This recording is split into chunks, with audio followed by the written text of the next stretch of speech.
কলকাতায় সংবর্ধিত হলেন মোহাম্মদ সামি। ভারতীয় দলের সুপারস্টার এই ডানহাতি বোলারকে ইস্টবেঙ্গল ক্লাব সম্মানিত করল তাদের প্রতিষ্ঠা দিবসে।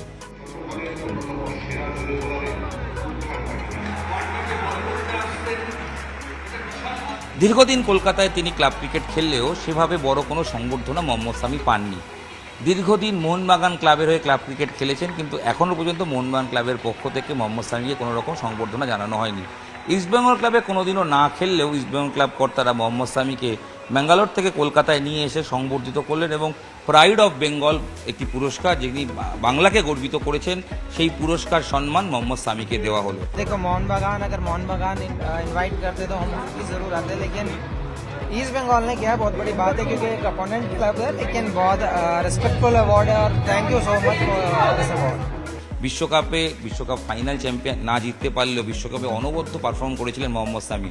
প্রথম কয়েকটা ম্যাচ না খেললেও তারপর কামব্যাক করে হায়েস্ট উইকেট টেকার যেভাবে তিনি আগুনের স্পেল দেখিয়েছিলেন, তাতে সবাই বলেছিলেন যে সামিকে বসিয়ে রাখা অন্যায় হচ্ছে এবং সামি যত দিন যাচ্ছে আরও পরিণত হচ্ছেন সুপারস্টার, নিঃসন্দেহে সুপারস্টার। কিন্তু তারপর তার চোট তাকে ভুগিয়েছে, সেই জন্য আপাতত তিনি রিহ্যাব করছেন। তিনি আপাতত ভারতীয় টিমের বাইরে, কিন্তু তিনি দ্রুত ফিরে আসতে চান, সেটাও কিন্তু তিনি বারবার বলছেন এবং তিনি তাড়াহুড়ো করবেন না, তিনি ফিরে আসার জন্য তিনি রিহ্যাব করছেন। এই মুহূর্তে ব্যাঙ্গালোরে এনসিএতে রিহ্যাব চলছে। কলকাতায় আসার পর মোহাম্মদ সামি কী করলেন এই গল্পটা এই ভিডিওতে বলবো। আর ভারতীয় দলের খেলা নিয়ে কোচ গম্ভীরের সঙ্গে কাজ করা নিয়ে তিনি কতটা মুখিয়ে আছেন সে ব্যাপারে তিনি কি জানিয়েছেন প্রথমেই শুনে নেব। यार कभी नहीं, हमेशा से खेलने के लिए मैं सोचता हूँ, लेकिन इस बार स्पेशली मैं खुद चाहता हूँ कि एक अच्छी सीरीज से पहले मैं 2 या 3 मैच रणजी ट्रॉफी के खेलूं। इंडियन टीम को काफी बार बधाई दिया, लेकिन गौतम गंभीर नई कोच बनी है इंडियन टीम की, कैसे देखते हैं?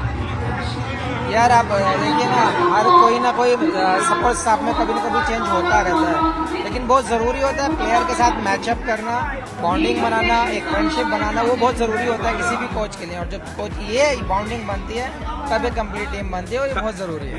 कितने दिनों में कमबैक हो सकता है इंडियन टीम में? देखिए कोशिश जारी है, दिन नहीं बता सकता, दिन नहीं पता कितने दिन लगेंगे, बट होपफुली जल्दी आऊँगा। শুনলেন তো মোহাম্মদ সামি কি বলছেন? ইয়েস, তিনি রেডি হচ্ছেন।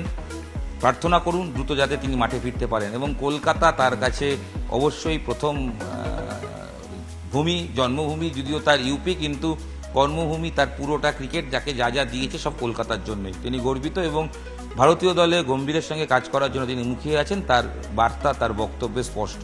অন্যদিকে ইস্টবেঙ্গল ক্লাবের পক্ষ থেকে তাকে কিন্তু খেলার প্রস্তাব দেওয়া হলো। তিনি বলছেন যে অবশ্যই তিনি খেলতে চান এবং তার জন্য একটু সময় তিনি চেয়ে নিয়েছেন, কারণ কলকাতার ইস্টবেঙ্গল, মোহনবাগান, টাউন, কালীঘাটের মতো যে কোনো ক্রিকেট ক্লাবে খেলাটা সবসময় গর্বের।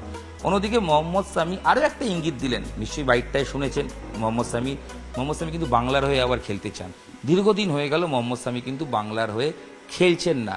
যতদূর জানা যাচ্ছে বা যতদূর মনে পড়ছে, মোহাম্মদ সামি লাস্ট যে রঞ্জি ফাইনালে সৌরাষ্ট্রের বিরুদ্ধে হারতে হয়েছিল বাংলাকে, সেই কোভিডের যে বছর 2020 সাল, সেই বছর যে ফাইনাল হয়েছিল সেই ফাইনালে মোহাম্মদ সামি খেলেছিলেন, যদিও সেই ফাইনালে বাংলা কিন্তু চ্যাম্পিয়ন হতে পারেনি।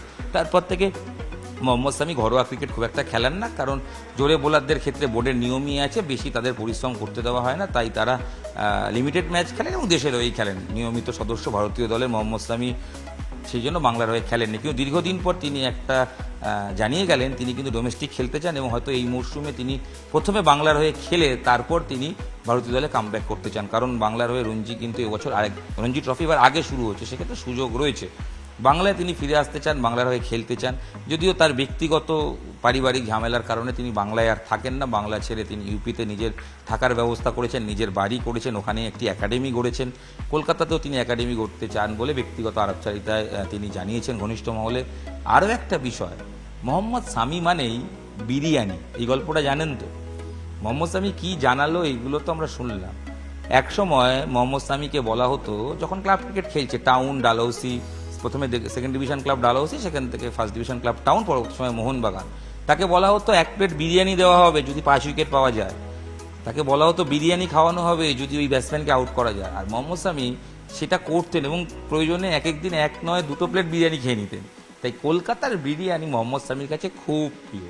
দীর্ঘদিন পর আবার কলকাতায় এসেছেন, পারিবারিক ঝামেলার কারণে মাঝে একবার আসতে হয়েছিল কোর্টে যাওয়ার ক্ষেত্রে, সেটা ছাড়া এর আগে তিনি বিশ্বকাপের যখন খেলা হচ্ছিল সেই সময়ও তিনি এসেছিলেন, যখন কলকাতায় ম্যাচ ছিল সাউথ আফ্রিকার সঙ্গে। এছাড়া কিন্তু কলকাতায় তিনি খুব একটা আসেন না, পারিবারিক কারণ, সেটাই আমরা যাব না। আমাদের যেটা বক্তব্য সেটা হচ্ছে বিরিয়ানির গল্পটা। কলকাতায় এসে হোটেলে ঢুকেই বাইপাসের ধারে যে হোটেল, তিনি বলে রেখেছিলেন আমি ইস্ট বেঙ্গল ক্লাবের অনুষ্ঠানে যাব, কিন্তু গিয়ে কলকাতার মাটন বিরিয়ানি খাবো। পার্ক সার্কাসের বিখ্যাত একটি দোকান থেকে তার জন্য মাটন বিরিয়ানি, মাটন কাবাব নিয়ে যাওয়া হয়। পাঁচতারা হোটেলে থেকেও স্বামী কিন্তু কলকাতার বিরিয়ানি চেখে দেখেছেন। হ্যাঁ, ফিটনেসের জন্য হয়তো বিরিয়ানি সবসময় তার খাওয়া হয় না, কিন্তু যেহেতু কলকাতায় এসছেন, তার প্রিয় শহর, তার জীবনের সব কিছু যে শহর থেকে তিনি পেয়েছেন, সেই শহরে এসে বিরিয়ানিও কিন্তু চেখে দেখলেন মোহাম্মদ সামি।